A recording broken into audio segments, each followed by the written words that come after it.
नमस्कार, मैं सबकी शिक्षा में आपका बेहद स्वागत करती हूँ।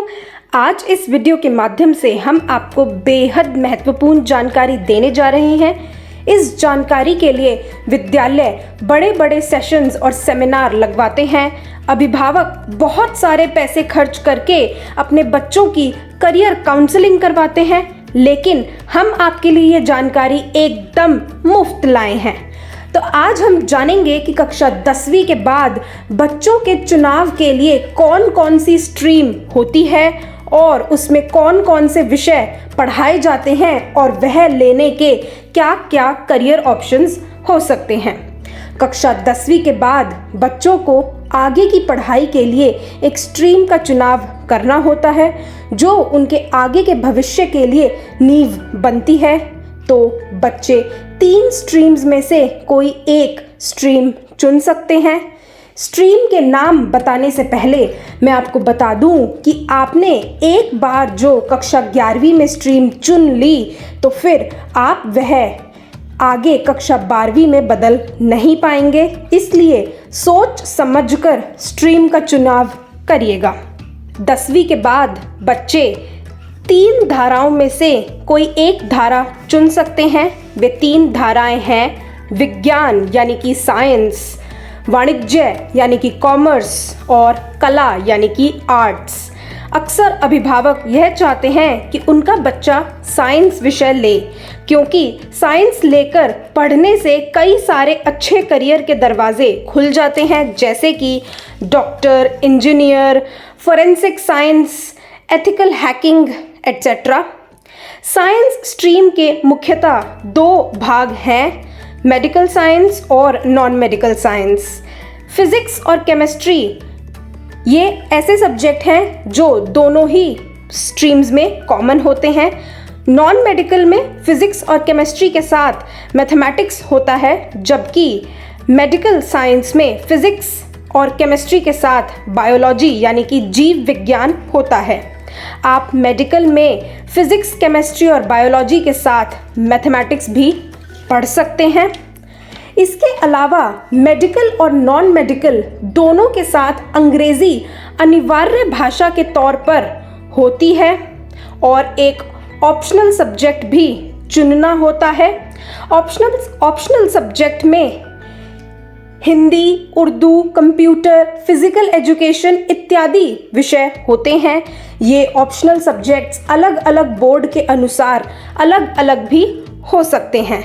अब मैं आपको कुछ सब्जेक्ट कॉम्बिनेशंस का उदाहरण देना चाहूँगी जो CBSE ने भी दे रखा है।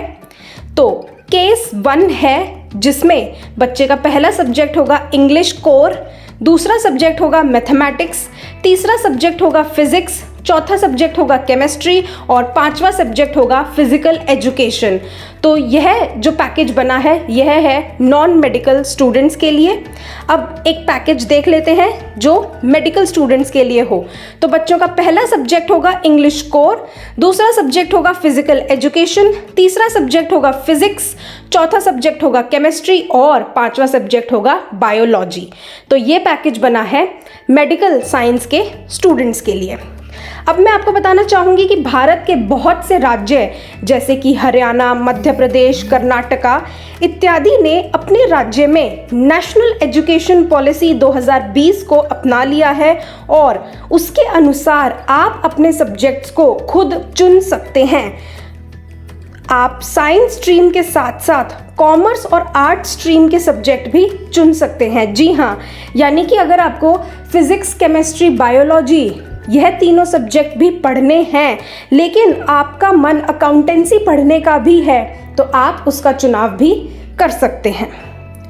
अब बात करते हैं कॉमर्स स्ट्रीम की। आपका अगर व्यापार वाला माइंडसेट है या आपको हिसाब किताब करने में मज़ा आता है या अर्थशास्त्र पढ़ने में मज़ा आता है, तो ये स्ट्रीम आपके लिए उपयुक्त है। कॉमर्स से 12वीं करने के बाद आपके पास 6 करियर ऑप्शंस होंगे: accountant, MBA, company secretary, financial planner, management accounting इत्यादि। इस स्ट्रीम में आपको accountancy, business studies, economics, English विषय तो ज़रूर मिलेंगे। आपके पास ऑप्शन होगा कि आप मैथमेटिक्स चुनना चाहते हैं या फिर इंफॉर्मेशन प्रैक्टिस। इसके अलावा आप एक ऑप्शनल सब्जेक्ट भी चुनेंगे। तो इसी प्रकार मैं अब आपको कॉमर्स का भी CBSE का बनाया हुआ पैकेज बता देती हूँ। तो कॉमर्स का एक पैकेज है इंग्लिश कोर, दूसरा सब्जेक्ट है अकाउंटेंसी, तीसरा सब्जेक्ट है बिजनेस स्टडीज़, चौथा सब्जेक्ट है इकोनॉमिक्स और पांचवा सब्जेक्ट है हिंदी कोर। इसी तरीके से मैं आपको एक दूसरा पैकेज भी बता देती हूँ, जिसमें पहला सब्जेक्ट है इंग्लिश कोर, दूसरा सब्जेक्ट है अकाउंटेंसी, तीसरा सब्जेक्ट है बिजनेस स्टडीज़, चौथा सब्जेक्ट है मैथमेटिक्स और पांचवा सब्जेक्ट है इकोनॉमिक्स। अब बात करते हैं तीसरी स्ट्रीम की, जो है आर्ट्स यानी कि ह्यूमैनिटीज़। जो विद्यार्थी सरकारी नौकरी पाना चाहते हैं उनके लिए आर्ट्स बहुत उपयोगी है, क्योंकि ज़्यादातर जो सरकारी नौकरी पाने के लिए प्रतियोगिता परीक्षा होती हैं, जैसे कि UPSC, SSC, BPSC इत्यादि, इनके पाठ्यक्रम में ज़्यादातर आर्ट्स स्ट्रीम के ही विषय होते हैं। सरकारी नौकरी पाने के अलावा भी आर्ट स्ट्रीम में कई सारे करियर विकल्प होते हैं, जैसे कि पत्रकार, आर्कियोलॉजिस्ट, वकील इत्यादि। आर्ट स्ट्रीम में 11वीं और 12वीं में यह विषय होते हैं। आपको इन 7 विषयों में से कोई 5 विषय चुनने होते हैं, जिसमें लैंग्वेज कंपलसरी होती है।